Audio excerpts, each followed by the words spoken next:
सोनिका देवी, ग्राम भगया, जिला गोंडा, झारखंड से आई हैं। आप ही हैं? आ जाइए, एक बेलपत्र लेकर जाइएगा। एक बार वापस आते ना दो। बच्चा आया है क्या साथ में? आ जाओ। मैं सोनिका देवी, ग्राम भगया, जिला गोंडा, झारखंड से आई हूँ। बाबा, क्या वर्णन करूं?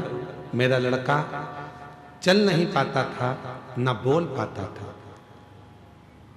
इसके पांव भी नहीं चलते थे, इसे बोल भी नहीं सकता था। बचपन से ही इसको तकलीफ थी, जिसके कारण ना तो ये बोल सकता है ना चल सकता।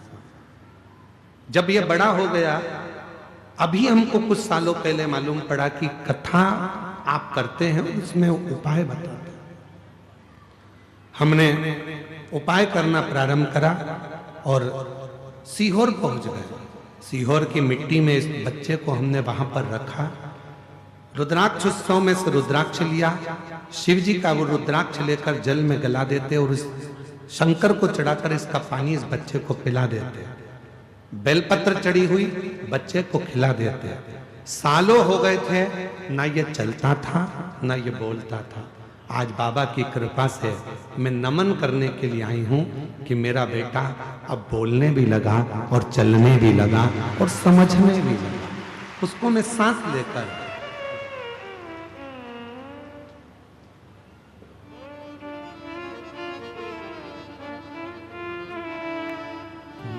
कृपा का क्या भरोसा, कब किस पर हो जाए, जरा सी हम पर कर दो, जरा सी हम पर कर दो। तेरी कृपा का क्या है भरोसा, कब किस पर हो जाए, जरा सी हम पर कर दो, जरा सी हम पर कर दो।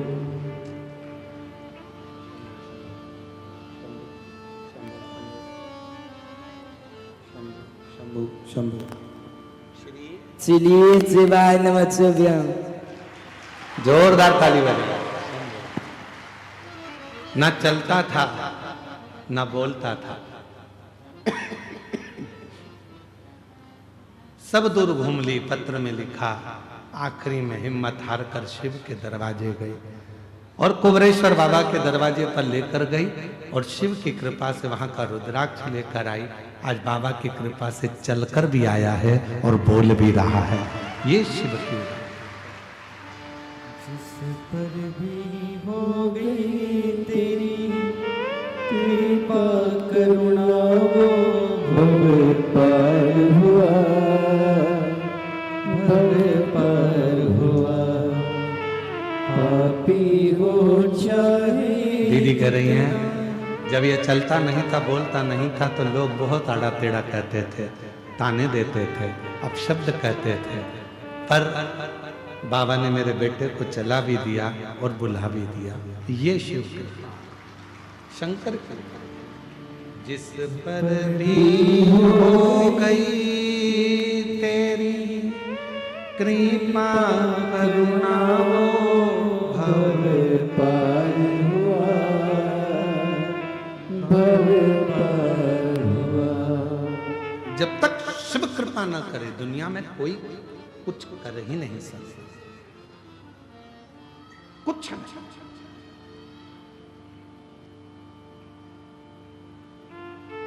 ये उसी की उदारता, ये उसी की करुणा।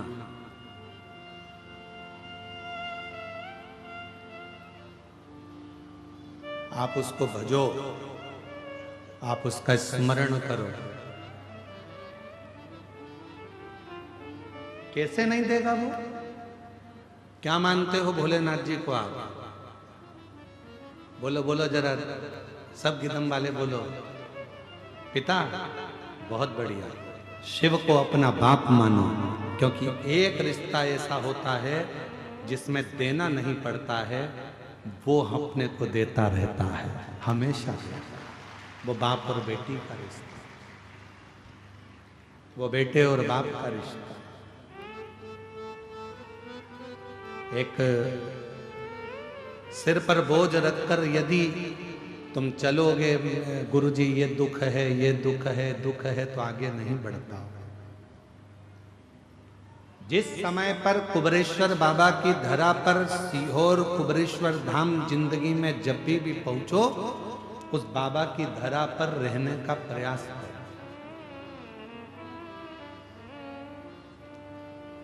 सीहोर आना कुबरेश्वर धाम पर तो ये विचार कर आना कि हमें होटलों में नहीं ठहरना है। सीहोर आना कुबरेश्वर धाम पर तो ये विचार कर आना कि हमको किसी के घर में या किसी होटल में जाकर नहीं ठहरना। गांव में बेटी आ जाए और मामा जी के यहाँ ठहरे या काका जी के यहाँ ठहरे तो बाप को अच्छा नहीं लगता। अगर कुबरेश्वर धाम सीहोर आओ तो किसी होटल में मत ठहरो। अगर ठहरना है तो अपने बाप के घर कुबरे भंडारी के दरवाजे पर आकर ठहरो। भले कमरा ना मिले तो कुबरेश्वर धाम पर गादी ओढ़ने का कम्बल सब निःशुल्क मिलता है। ओढ़ो, वापस जमा कर दो। वहां कोई चीज का पैसा नहीं लगता। गादी भी बिछाओ, कम्बल भी ओढ़ो। यहाँ तक भोजन व्यवस्था निःशुल्क है। और अभी थोड़े दिन की बात है, वहाँ एक बहुत बड़ा टीन शेड बन रहा है। 400 शौचालय बन रहे हैं। वहाँ पूरी व्यवस्था हो जाएगी। तुम्हें कहीं जाने की जरूरत नहीं, किसी होटल में ठहरने की जरूरत नहीं। तुम बाप की बेटी हो, अपने पिता के घर में आई हो, तो उसी के यहाँ दरी बिछा कर सो जाओगी और वो करुणा कर दे। किसी होटल में ठहरने की जरूरत नहीं है। अगर आप कुबरेश्वर धाम आओ, आप तो केवल उस बाप के घर में आए हो तो बाप के यहाँ ठहरो। पिता के घर में जब ज्यादा लोग आ जाते हैं तो दरी बिछा के ही तो सोते हो अपने बाप के घर में। बोलो बोलो, ईमानदारी से बोलो। 4-5 बहन आ गई, जमाई आ गए, बच्चे आ गए, तो पिताजी क्या कहेंगे? बेटा ये गादी पड़ी है, दरी पड़ी है, बिछा लो, सब यहाँ लाइन से सो जाओ। बस बाप के आंगन में ऐसे ही सो लो। पर उस बाप के घर एक बहन ने पत्र लिखा है। उस पत्र में उस बहन ने लिखा कि मेरे भाई ने जिद कर दी कि तू कहती है कि कुबरेश्वर धाम वाला बाबा सब कुछ दे देता है और तू कहती है कि बाबा सुन लेता है। मैंने 12वीं पास नहीं करी, मेरी 12th भी क्लियर नहीं हुई, मैं 12वीं पास नहीं कर पाया। क्या तेरा भोले बाबा मुझे सरकारी नौकरी दे सकता है? तो बहन ने अपने भाई से कहा कि किसी एक पंडाल में बैठकर शिव महापुराण की कथा सुन, वहां की मिट्टी को लेकर जा और फिर शिवलिंग का निर्माण कर आनंद के साथ बाबा से विनती कर, देखे सुने कि नहीं सुने। वो बहन भाई को सीहोर लेकर पत्र है, पत्र उसका भी पत्र है।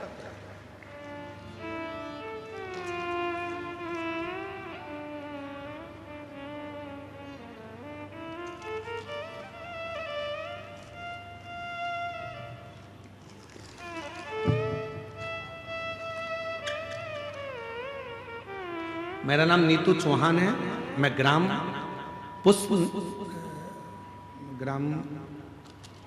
पुष्पनार भैरमगढ़ जिला बीजापुर से आई हूँ। कहीं बैठी हो जी आप ही हैं?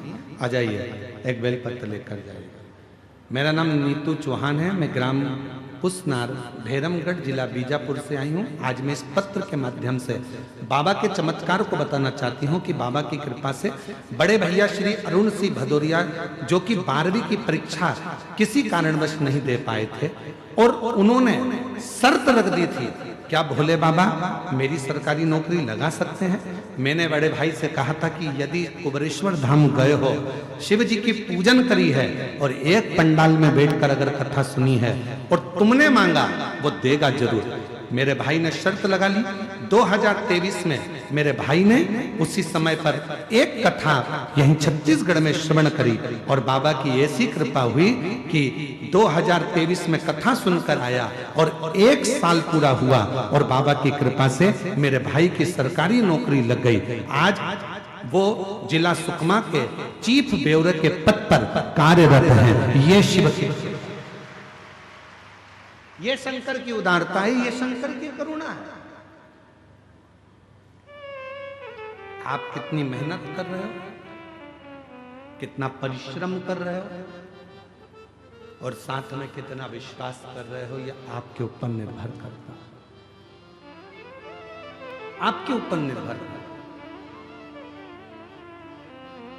मेरी जीजियों, दंतेवाड़ा क्षेत्र के मेरे बहन भाई, इस बात का याद रखना कि तुम्हारी दृष्टि में दुनिया के लोग कहते हैं ये शिव महापुराण की केवल कथा है, पर इसको कथा मत समझना।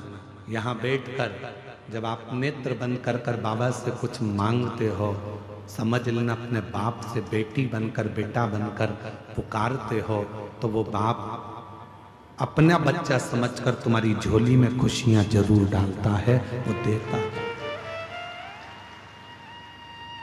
खाली न जाता कोई दर से तुम्हारे, खाली न जाता कोई दर से तुम्हारे, और मैं भी खड़े हूँ नंदी बाहें पसारे, अपने हृदय से लगा लो, लगा लो, गिरा जा रहा हूँ, उठा लो, उठा लो, भोले अपने दर से अब तो न टालो, गिरी जा रही हूँ, उठा लो। एक विश्वास, ये शरीर चले, समय अच्छा चले, तो परमात्मा की भक्ति भी करो और परिश्रम भी करो, मेहनत करो।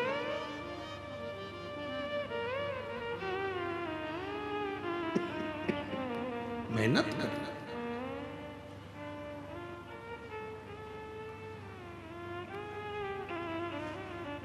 कल जो परसों एक लेटर भेजा गया था, उसमें प्रश्न था, तीसरे दिन की कथा, तीसरा प्रश्न,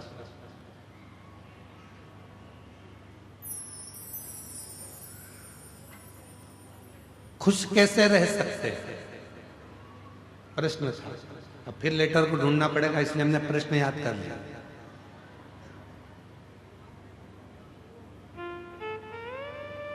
अठारह प्रश्न है, 18 प्रश्न में से तीसरा प्रश्न है, खुश कैसे रह सकते हैं। इसका एक ही तरीका, एक कथा को सुन लो। खुश रहने के लिए एक कथा अपनी जिंदगी में उतार लो कि एक लड़का एक गुरुजी के पास में पहुंचा और गुरुजी से बोला कि गुरुदेव, खुश कैसे रह सकते हैं। गुरुजी ने कहा, चल मैं तेरे को बता दूंगा खुश कैसे रह सकते हैं। ये मेरा पानी का जो हंडा है, इसको तू थोड़ा सिर पे रख ले, अपने को थोड़ा काम कर कर आते हैं, फिर मैं बताऊंगा तेरे को। उसने सिर पर पानी का हंडा रख लिया, दोनों हाथों से पानी पकड़कर चलता रहा 2 किलोमीटर, 3 किलोमीटर, 4 किलोमीटर, 5 किलोमीटर चलता। अब उसके हाथ भी दुखे, सिर भी दुखे, चलते जा। कुछ कैसे 6 किलोमीटर चलने के बाद वो इतना थक गया, गुरुजी ने आखिरी में कहा, बेटा अब तू इस पानी के मटके को नीचे रख दे। उसने पानी का मटका जैसे ही नीचे रखा, इतना आनंद में हो गया, इतना खुश हो गया। गुरुजी ने पूछा, क्यों बेटा, खुशी मिली? हाँ गुरुजी, जब तक सिर पे था इतना वजन लग रहा था, हाथ भी दुख रहे थे, सिर भी दुख रहा था, चलते भी नहीं बन रहा था, अब एकदम आनंद में हो गया। गुरुजी ने कहा, बस खुश रहने का सबसे सुंदर तरीका है, जितने भी बोझ हैं उनको हटा दो। किसी ने क्या कहा, उधर जाने दो। किसने क्या बोल दिया, उधर जाने दो। एकदम खाली रहो, और हम क्या करते हैं, बोझ इकट्ठा करते हैं। मम्मी ने ये बोल दिया, पापा ने ये बोल दिया, काका जी ये बोल दिया, उसने ये बोल दिया, बहन ने ये बोल दिया, ना जाने किसका फोन आया था, उसने मेरे को ऐसा कह दिया, उसने ऐसा मैसेज डाल दिया, उसने ऐसा कमेंट्स कर दिया। दिन भर बोझ बोझ बोझ बोझ बोझ बोझ, और इतना बोझ अपनी बुद्धि में इकट्ठा कर लिया कि हम खुशी से जिंदगी नहीं जी पा रहे। अगर सुख चाहिए तो बोझ हल्का करना प्रारंभ कर दो, सुख की जिंदगी प्रारंभ हो जाए। तीसरे प्रश्न का उत्तर है, भार लेकर मत जियो। जिसने 18 प्रश्न लिखे हैं, 7 दिन में हमको उसका इंतजार है। जिसने 18 प्रश्न लिख के भेजे हैं, अगर वो 7 दिन में अगर आ जाए तो मिलने व्यासपीठ पर जरूर आना, उसको मेरे को माला पहनाना है। जोरदार प्रश्न उनका है। आ जाओ,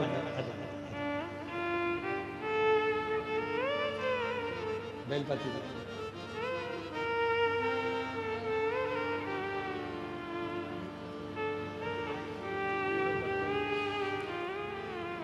आप ही नीतू चौहान। नीतू चौहान जी, इन्हीं के भाई का जॉब लगा है। एक बार जोरदार ताली बजाकर स्वागत करें।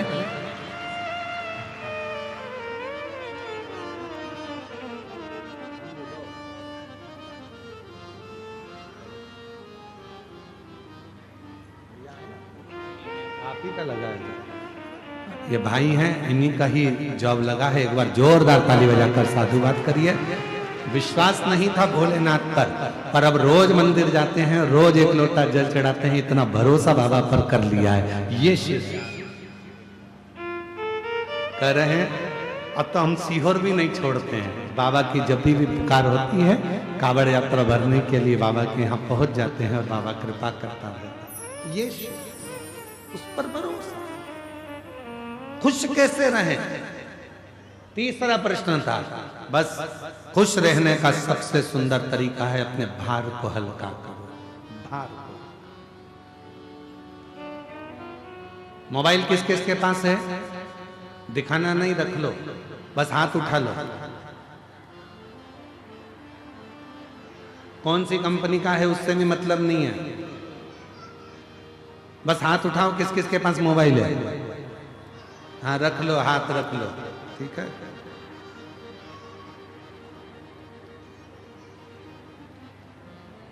फोटो आते हैं मोबाइल में, वीडियो आते हैं मोबाइल में। ज्यादा ग्रुपों में जुड़ जाओगे, ज्यादा फोटो ज्यादा वीडियो आना चालू हो जाएंगे। आता जाएगा, आता जाएगा, आता जाएगा, आता जाएगा, आता जाएगा, आता जाएगा। बाद में मोबाइल एकदम हैंग हो जाएगा, फिर हिलेगा न डुलेगा। बोलो बोलो, सही है कि गलत है? ना हिलेगा न डुलेगा। फिर तुम इधर आ, छोरा इधर आ, देख तो जरा इसमें ना जाने क्या हो गया, कल तक तो अच्छा चल रहा था। अरे मम्मी, इसमें ज्यादा डाटा भरा गया है, इसको डिलीट करना प्रारंभ करो। डिलीट करोगी, सब कुछ खाली कर दोगी, मोबाइल अच्छा चलने लगेगा। उसी तरह अपने मन को जब खाली करना प्रारंभ करोगे तो ये दिल भी शिव में लगना प्रारंभ हो। खाली करना, और हम खाली नहीं कर रहे, इसीलिए हैंग मार रहा है, इसीलिए खाली।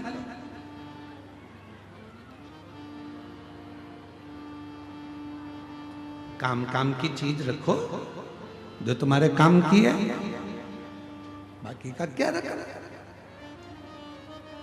कचरा इकट्ठा मत करो। इसने निंदा कर दी, उसने बुराई कर दी, इसने अपशब्द कह दिया, उसने ताना दे दिया, उसने आड़ा टेढ़ा कह दिया, उसने ये बोल दिया, उसने वो। दुख किसको नहीं है? संसार में अगर जन्म लिया है तो संसार में जब हम, और आप क्या, भगवान भी अगर इस संसार में जन्म लेते हैं तो उनको भी दुख का सामना करना पड़ता है। कर्म का भोग सबको भोगना पड़ता है। और हम पहले भी कहे, आज फिर कहते हैं, तुम्हारे घर के माता पिता से नहीं डरना, मत डरो। गुरु से नहीं डरना, मत डरो। संतों से नहीं डरना, मत डरो। तुम्हारे घर के बुजुर्गों से नहीं डरना, मत डरो। रिश्तेदार से नहीं डरना, मत डरो। नातेदार से नहीं डरना, मत डरो। मंत्री संतरी कलंतरी से नहीं डरना, मत डरो। किसी से नहीं डरना, मत डरो। परमात्मा से भी नहीं डरना, मत डरो।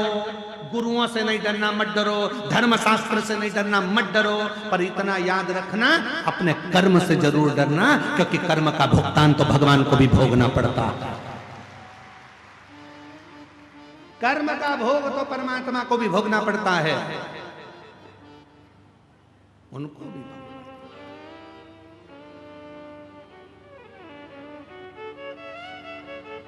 मां जानकी जी ने एक चिड़िया को कैद में रखा था, तो मां जानकी जी को कैद में रहना पड़ा। राम जी ने छुपकर बाली को बाण मारा था, वही बाली ने छुपकर कृष्ण अवतार में भगवान कृष्ण को बाण मारा था। कर्म का भोग।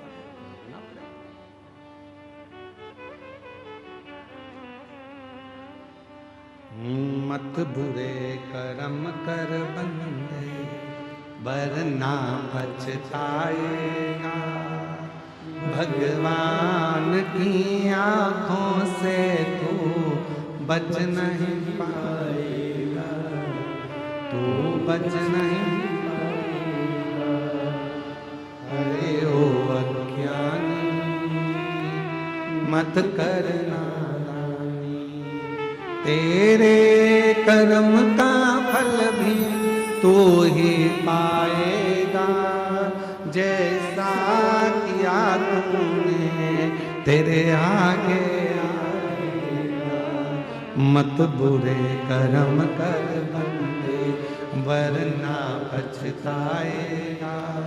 भगवान की आंखों से तू बच नहीं पाएगा, तू बच नहीं पाएगा। कर्म का भोग तो परमात्मा को भी भोगना पड़ता है। परमात्मा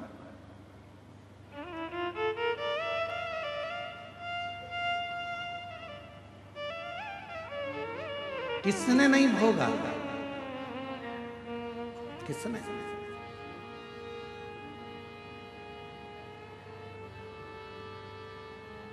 कितना सुंदर एक प्रसंग आता है।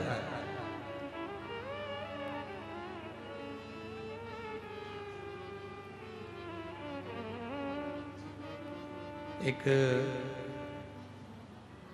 सेठ जी सबको पैसा उधार देते थे, सब।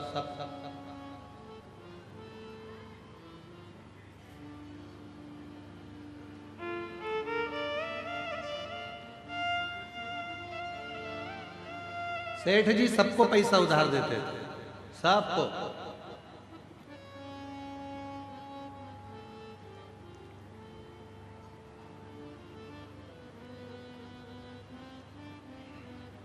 उनके बोर्ड पर लिखा था, हमारे यहां पैसा उधार मिलता है।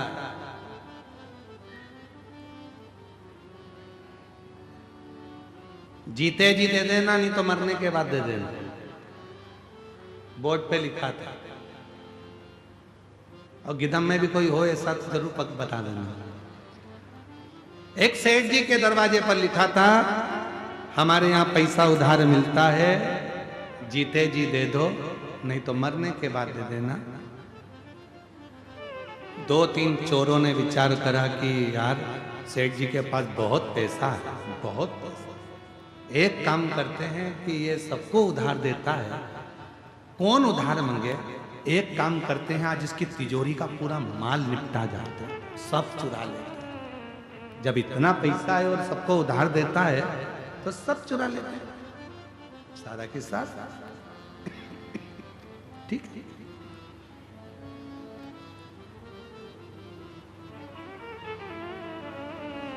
चोरों ने विचार करा, आज रात्रि को सेठ जी के तिजोरी में से माल चुराना। ये बहुत उधार देता है, चल दिए। सारे चोर इकट्ठे होकर भैंस के तबेले में पहुंच गए, जहां पर भैंस बनती थी, जहां मईस बनती थी। छुप गए। सेठ जी अलमारी बंद करेगा, जाएगा और अपन पूरा के पूरा माल चुरा लेंगे। भैंस के तबेले में, भैंस के ग्वाड़े में वो जाकर छुप गए, जहां भैंसे ही भैंसे बंधी हुई थी। चोरों ने छुपकर बैठे थे। इतनी देर में भैंस आपस में बात करने लगी। एक भैंस ने दूसरी भैंस से पूछा, ओ जी तो कितने साल से सेठ जी के यहाँ दूध दे रही है? उसने कहा मुझे 4 साल हो गए। दूसरी से पूछा, तुझे कितने साल हो गए? मुझे 10 साल हो गए सेठ जी के यहाँ दूध देते देते। तीसरी ने पूछा, तुझे कितने साल हो गए? उसने कहा मुझे 12 साल हो गए सेठ जी के यहाँ दूध देते देते। सब आपस में बात कर रही थी। इतने में एक बूढ़ी भैंस के पास में पहुंची। एक भैंस उससे पूछा, तू कितने सालों से दूध दे रही है? कि मेरी पूरी जिंदगी यहीं दूध देते देते निकल गई। सेठ जी नोच नोच के दूध निकाल लेता है। तो उसने पूछा बूढ़ी भैंस से, एक बात बता, आखिर अपन सब सेठ जी के घर में इतना दूध क्यों दे रहे हैं?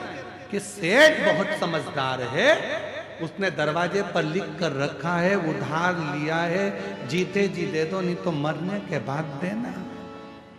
मैं जीते जी नहीं दे पाई, इसलिए मरने के बाद भैंस बन के निचोड़ निचोड़ के निकाले जा रहा है, सारा दूध निकाले जा रहा है, सारा।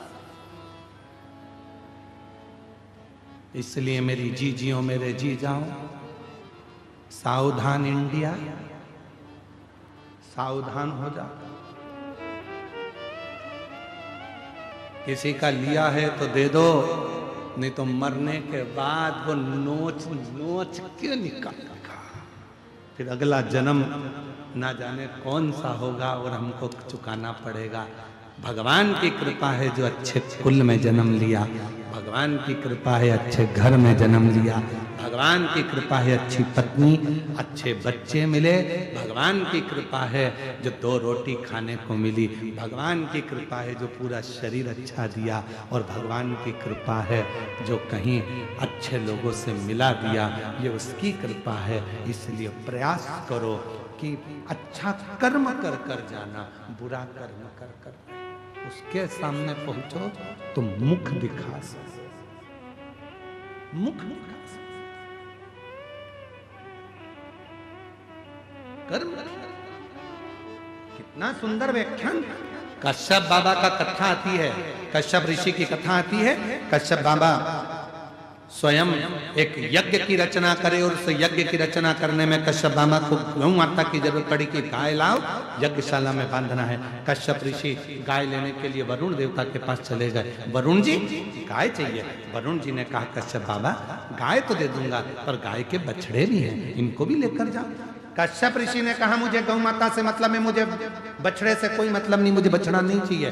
खूब समझाया वरुण बाबा ने, पर नहीं माने कश्यप ऋषि। आखिरी में फिर यज्ञशाला में पहुंचे। विद्वान ब्राह्मणों ने कहा इस यज्ञ को पूर्ण करने के लिए गौ माता की जरूरत है, गाय ला कर दो। कश्यप ऋषि गए, आधी रात को वरुण जी की गौशाला में जाकर गौ माता को खोल कर लेकर आ गए। उनके बछड़े रंभाने लगे, चिल्लाने लगे बछड़े। जब गौशाला में से बछड़े की आवाज आई, वरुण जी दौड़ कर गए, जाकर देखा बछड़े रो रहे थे। क्या हुआ? गौशाला में जाकर देखा तो गाय नहीं थी, पर बछड़े थे। मालूम पड़ा कि कश्यप ऋषि यज्ञ को कराने के लिए गाय लेकर चले गए। बछड़े खोलकर कश्यप बाबा के यज्ञशाला में वरुण जी पहुंच गए। वरुण जी ने कहा कश्यप बाबा आप यज्ञ करो, मना नहीं है, आप गौ माता को रखो, मना नहीं है, पर इन बछड़ों को भी साथ में रखो। गाय बिना बछड़े के कैसे रहेगी? बछड़े के बिना गाय सुनी और गाय के बिना बछड़ा सुना। कश्यप ऋषि नहीं माने। यज्ञ करने के लिए केवल गौ माता की जरूरत है, इसलिए गाय को रखूंगा, बछड़ा नहीं चाहिए। वरुण जी ने हाथ जोड़ लिए, आप या तो गाय वापस कर दो या फिर बछड़े रखो। पर कश्यप बाबा नहीं माने। आखिरी में वरुण जी जाते जाते कह दिया, सुनो कश्यप ऋषि, तुम ऋषि हो गए अपनी जगह के, संत हो गए अपनी जगह के, मैं वरुण आज श्राप देता हूं, तुम्हारा अगला जन्म वसुदेव के रूप में होगा। और जैसे मेरे बछड़े अपनी गाय के लिए रो रहे हैं, वैसे ही तुम भी अपनी औलाद के लिए रोओगे। और वो वसुदेव जी के घर में बच्चे हुए और रोना वसुदेव बाबा को पड़ा, रोना वसुदेव जी को पड़ा। कर्म का दंड मनुष्य को भोगना है। अगर परमात्मा ने हमको अच्छा हाथ दिया, अच्छा पांव दिया, नेत्र दिया, शरीर दिया, सारा शरीर अच्छा बनाया, परमात्मा को धन्यवाद देना, ये तेरी कृपा से प्राप्त हुआ, तूने दिया, तेरी करुणा से।